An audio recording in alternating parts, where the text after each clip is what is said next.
Selamat berjumpa lagi. I'm Raissa Chentami of the Indonesia channel at the ASEAN Secretariat in Jakarta. Mabuhay and welcome to ASEAN Today. I'm Pauline Verzosa from Manila, Philippines, and this is your weekly look into the dynamic Southeast Asian region.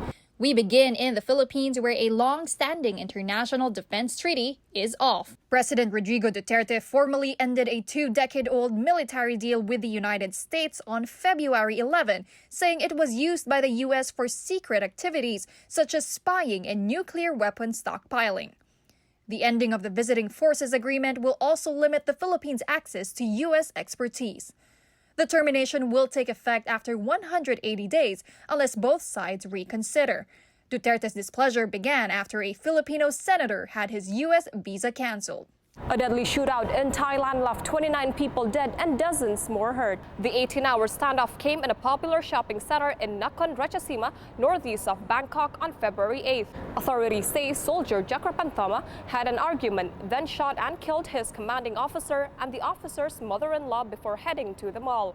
There, he went floor by floor shooting those he found hiding before he himself was shot and killed by police. A week later, 10,000 Buddhist monks held a prayer ceremony for the victims of Thailand's worst mass shooting ever. Indonesia will not allow former citizens who joined a militant group in the Middle East to come home. The government made the decision to ban the return of former ISIS members on February 11th, saying it was to protect national security.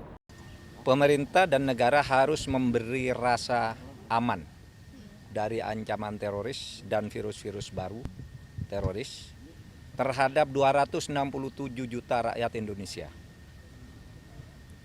Karena kalau FTF ini pulang, itu bisa menjadi virus baru yang membuat rakyat yang 260 juta itu merasa tidak aman. There are 689 Indonesians who joined ISIS in Syria, Turkey, and several other countries who had asked to come home. And some major political news in Malaysia, where the surprise resignation of Prime Minister Mahathir Mohamad had left the country's leadership in limbo. Mahathir's letter to the king on February 23rd came amid speculation that a political coup was brewing for a new coalition that would include the previous ruling party.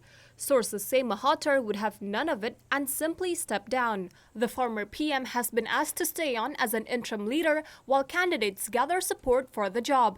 That includes the man promised the job by Mahathir, Anwar Ibrahim. ASEAN met representatives from China in an emergency session over the coronavirus outbreak. The conference in Laos was intended to improve coordination between China and the 10-member group in preventing the spread of the deadly virus. Nearly every Southeast Asian country has confirmed infections, led by Singapore. The Philippines is one of 6 countries that has had a patient die.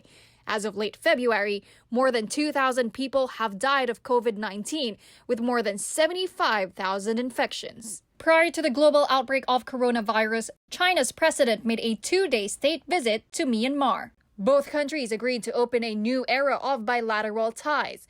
Xi Jinping's visit on January 17th marked the first time a Chinese leader had gone to Myanmar in nearly 2 decades. The two governments signed 33 agreements involving key infrastructure projects while agreeing to accelerate the implementation of the China-Myanmar Economic Corridor Scheme. Most significantly, the two sides agreed to concession and shareholder agreements for the China-backed port project in central Rahina State. Batik is an Indonesian fabric process usually used in fashion, but designers in Yogyakarta have come up with a way to use batik patterns on wood to create a unique business. ASEAN Today's Prisma Kinanti has the story. Batik patterns on clothing are nothing new, but finding them on wood is something you don't see every day. Penny Wooden Batik Gallery in Krabat Bantul, about 45 minutes from Yogyakarta in central Java, offers wooden batik products in various shapes and for various functions. Established in 1988, the business began gaining public notice in 1993. Kita mencoba bahwa yang dulu batik itu di kain, bagaimana kita bisa tuangkan di kayu, dan itu kita coba pada tahun 90-an dan akhirnya juga banyak yang tertarik, berminat untuk membeli kerajinan yang di finishing batik. The gallery was launched with a small initial investment, but now monthly turnover can reach up to 60 million rupiah or $4,600 during a low sales period and up to 200 million rupiah or around $15,400 during peak periods. Products are exported to Asia, Europe, and America. Pak Kamiskini, the first participant of Apikri who make a product and we promote the product to many countries. We sell to 12 countries. The shape, type, and color of the wooden batik is adjusted to customers' demands depending on the export destination. Local customers prefer functional items such as trays, glass holders, and tissue boxes, while Koreans prefer animal-shaped items. In the US and Europe, there's strong demand for items that reflect Indonesia's unique traditional culture, such as wooden masks and ornaments. So when we sell like wooden batik, we always tell the buyer that, okay, this is indigenous Indonesia. Batik, you cannot get it somewhere else. It's only in Indonesia you can get this kind of products combined with bamboo or combined with wood. And the process of batik, we explain to them how the difficult process of batik, the waxing process and then the coloring process, and their customer always interested in something with the story behind it. The process of creating wooden batik products is complex, but it's worth the effort. The wood used is mostly from silk trees because of its ability to absorb paint better than other types of wood. Each product usually takes 5 to 7 days to complete due to a sun-drying process. After the wood is turned into particular shapes, the craftsman will start painting the basic batik patterns and add coloring. Then the products are dried under the sun and refined. Sekarang saya mencoba di furniture atau di meja, kursi dan sebagainya, sehingga satu ruangan itu nanti penuh dengan nuansa batik semua, begitu Mbak. Jadi harapan kami bahwa batik ini benar-benar jiwa Indonesia, jiwa kita, begitu. Prices range from 10,000 rupiah or around 77 cents for a set of 3 keychains to 10 million rupiah or around $772 for a living room furniture set. Prisma Kinanti for ASEAN Today. The export value of Indonesia's batik industry reached $18 million in 2019, with Japan, the United States, and Europe as the main destinations. More ASEAN Today is coming up shortly. Regional leaders take a stand against the coronavirus. They're in the hot seat next.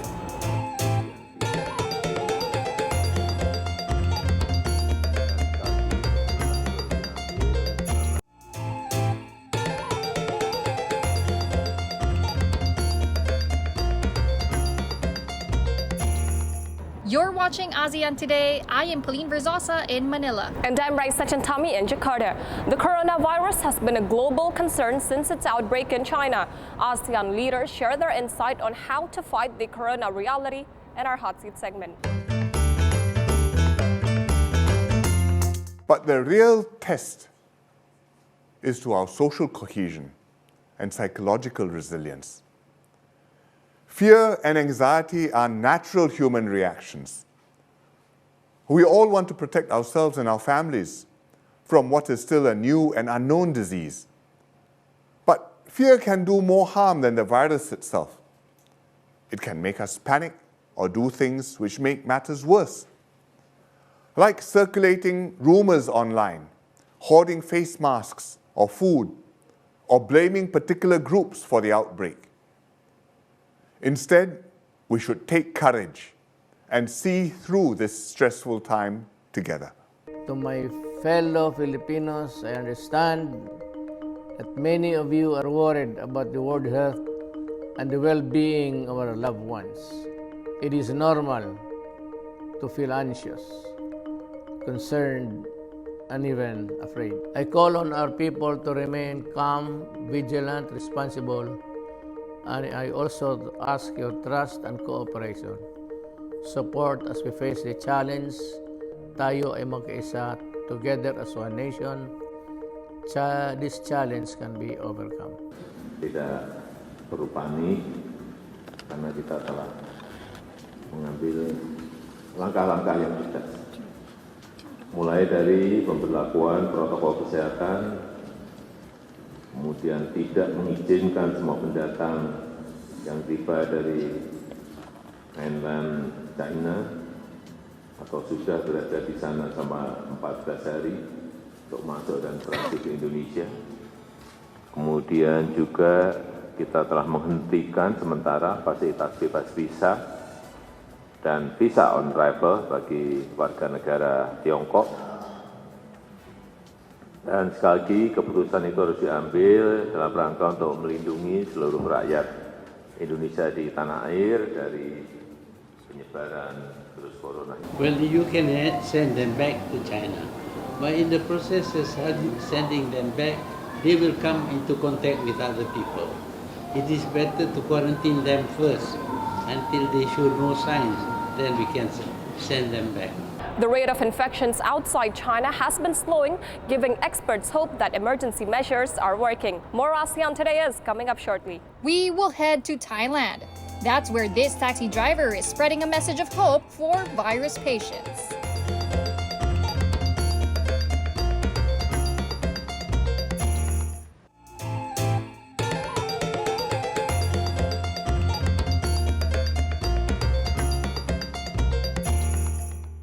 This is ASEAN Today. And we are coming to you this week from Jakarta and Manila. A taxi driver in Thailand who recently got back behind the wheel has extended his best wishes to China as it fights the outbreak. The man says the world should act as one family to overcome the epidemic. ASEAN Today's Fauzul Azim reports. This 50-year-old driver was identified as Thailand's first case human-to-human transmission after developing symptoms in late January. With careful treatment, he made a full recovery and was discharged from hospital on February 5th. The driver prefers not to be named. He said that 80% of his passengers are from China, and even though it's likely he was infected from an interaction with a Chinese tourist, he holds no ill feelings. พูดจากใจจริงจากหัวใจไม่เคยโทษใครครับไม่มีประเทศไหนและคนไหนหรอกครับในโลกเราที่จะเอาเชื้อโรคแล้วไปแพร่กระจายให้คนอื่นที่เขามาแพร่ใส่ผมติดไวรัสโคโรนาเนี่ยเป็นเพียงเพราะเขาไม่รู้ว่าเขา After taking a short rest at home, the driver has now returned to work and admits he now pays more attention to cleaning and disinfecting his vehicle. He also expressed his best wishes to other patients in their fight against the virus and extended a welcome to Chinese visitors to return in the future. สำหรับผมและแท็กซี่หลายๆคนเพื่อนผมหลายๆคนทุกคนพูดเป็นเสียงเดียวกันนะครับว่ายังรักและต้อนรับนักท่องเที่ยวจีนต้อนรับชาวจีนเราทุกคนครับด้วยใจจริงไม่มีใครมีสิ่งที่ไม่ดีคิดไม่ดีเพราะว่าชาวจีนชาวไทยเราเป็นพี่น้องกันครับเหมือนบ้านเดียวกันนะครับผมก็คิดว่าโลกนี้ทั้งโลกเหมือนครอบครัวเดียวกันครับแต่พิเศษหน่อยก็คือผมเนี่ยรับนักท่องเที่ยวจีนอยู่ตลอดความรู้สึกดีๆของผมเนี่ยกับชาวจีนเนี่ยเกิน100เลยครับ As of February 20th, 15 of 35 infected Thais have recovered from COVID-19. Fauzul Azim for ASEAN Today. Here are several events on the ASEAN calendar. The American rock band Green Day will be live on stage at the Mall of Asia Arena in the Philippines on March 14th. MotoGP Thailand will run from March 20th to the 22nd in Buriram, Thailand. And runners will race in the KL Tower International Tower-thon Challenge on March 29th in Manila, Kuala Lumpur, Malaysia. Fans from the basketball-crazy Philippines paid tribute to NBA superstar Kobe Bryant after his tragic death in a helicopter crash. Fans laid out flowers and letters and lit candles outside a new court bearing his name. ASEAN Today's Aisha Nadira has the story. This NBA-inspired basketball court happened to be dedicated on the same day as Bryant's accident in the U.S. on January 26th.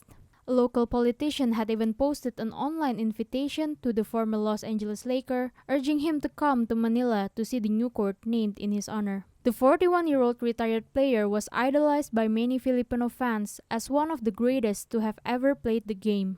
Ano yan, parang alay ko sa kanya kasi talagang idol ko siya ever since na hindi.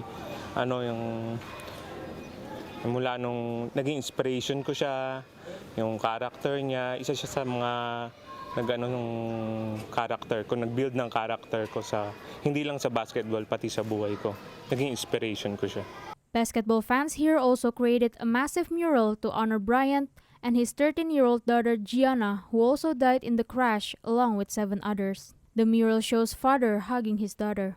It was painted within 24 hours of the news of their deaths. Fans offered flowers, lit candles, and wrote dedications. So, marami rin siyang fans na nandito na talagang na-devastate nung nalaman namin yung nangyari sa kanya.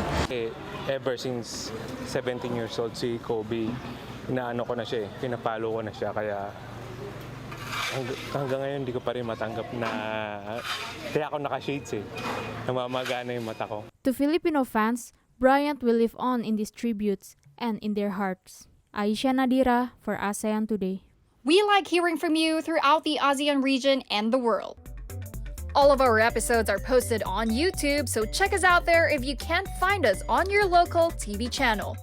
Then let us know what you're thinking or what you want to see on the program. Email us at aseantodaytv@gmail.com or post something on our Facebook page and tweet us at ASEAN Today TV. The end of the Lunar New Year season meant a final celebration.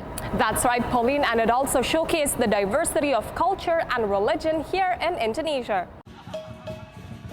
In the city of Bogor in West Java, all celebrated the Cap Gomeh Lantern Festival. Hundreds filled the streets on February 6th, 15 days after the Lunar New Year. Lion dances and a parade of statues were part of the main attraction. This annual event is held by the predominantly Muslim population of Bogor. All came together for a colorful and festive time. And that's ASEAN Today for this week. I'm Raissa Chentami of the Indonesia channel in Jakarta. And I'm Pauline Verzosa from Manila, Philippines. Maraming salamat po. Thank you for watching, and please join us again next time.